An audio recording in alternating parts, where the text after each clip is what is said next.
Today, we're going to crack open a mystery, a detective story, really, all about the money that's sitting in your pocket right now.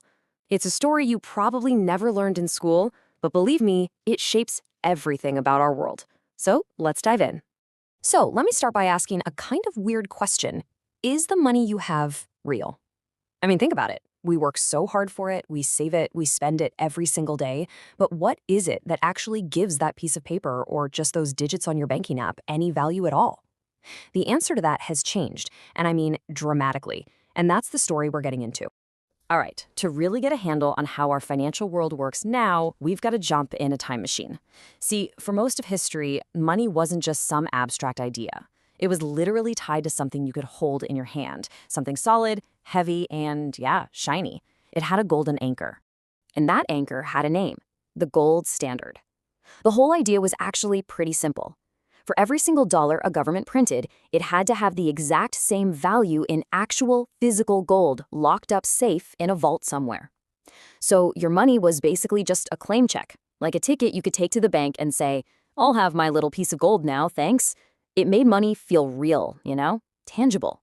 And this is where it gets really interesting, because you can see the fundamental trade-off here. On one side, you've got money backed by gold. It's finite, it's predictable. You can't just magically make more gold appear, right? So that puts a hard, natural limit on how much a government can spend. On the other side, you have the system we use today, which is basically backed by trust. It's way more flexible, but as we're about to find out, that flexibility has a price. Okay, so if the gold standard was so stable and predictable, why aren't we still using it? What happened? Well, like any system, it eventually got put under a whole lot of stress.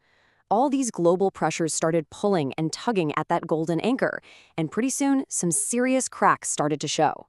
You can really see the pressure building on this timeline. It starts in 1944 when the whole world agrees that the US dollar, which is backed by gold, is going to be the currency. But then you fast forward to the 1960s, the world economy is booming and the US is spending a ton of money on things like the Vietnam War and new social programs. And other countries, well, they start getting a little suspicious. They're looking at all these American dollars floating around the globe and asking a very, very important question. Hey, does the US actually have enough gold to back all this up? And they decided to find out. They started calling America's bluff, showing up with piles of dollars and saying, yeah, we'll take our golds now, please. And that pressure, it just became too much. The US was literally bleeding gold, shipping it out to other countries. A huge decision had to be made, and that decision led to one single moment, on one single day, when the entire rulebook for money was just torn up and rewritten for the whole planet. That year was 1971. Just think about that. One moment that pretty quietly sent a seismic shockwave through the entire global economy. Nothing would ever be the same. It all happened on a Sunday evening. President Richard Nixon gets on TV and makes this historic announcement. And listen to the word he used. He said the suspension of converting dollars to gold was temporary. Well, history has a pretty funny sense of humor, doesn't it? That temporary move is still in effect today. Just like that, in one speech, the dollar's anchor to gold was completely severed, and the entire world's financial system was suddenly floating. And that one decision threw us headfirst into a brand new era, the age of fiat money. The word fiat is actually Latin, and it basically means let it be so, or by decree. So from that moment on, money was valuable simply because the government said it was. Its value wasn't tied to a pile of gold anymore. It was tied to something much more abstract, our collective faith and trust in the government that issued it. So what has life been like in this new world? What happens when you don't have that golden anchor? Well, the consequences have been absolutely massive, creating incredible opportunities, but also some pretty huge new challenges. And this chart, wow, it shows one of the biggest changes in a really stark way. Once you remove that hard limit of needing gold in a vault, governments are suddenly free to spend a lot more. They can just create money and take on debt. And you can see it right there. The growth of government debt just explodes after 1971.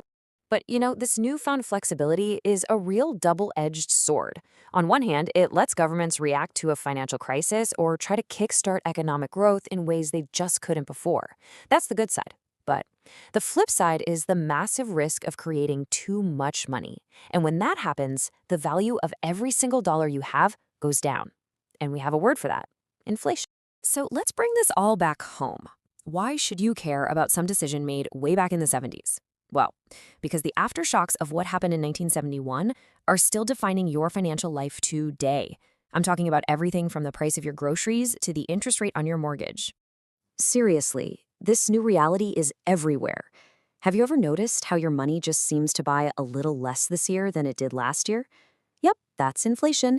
It's not a bug, it's a feature of this system. Those crazy boom and bust cycles we're always hearing about on the news, the fact that a handful of people at the Federal Reserve can make a decision that changes the interest rate on your car loan, it all traces back to the world that was created in 1971. The money in your wallet isn't a stable anchor anymore.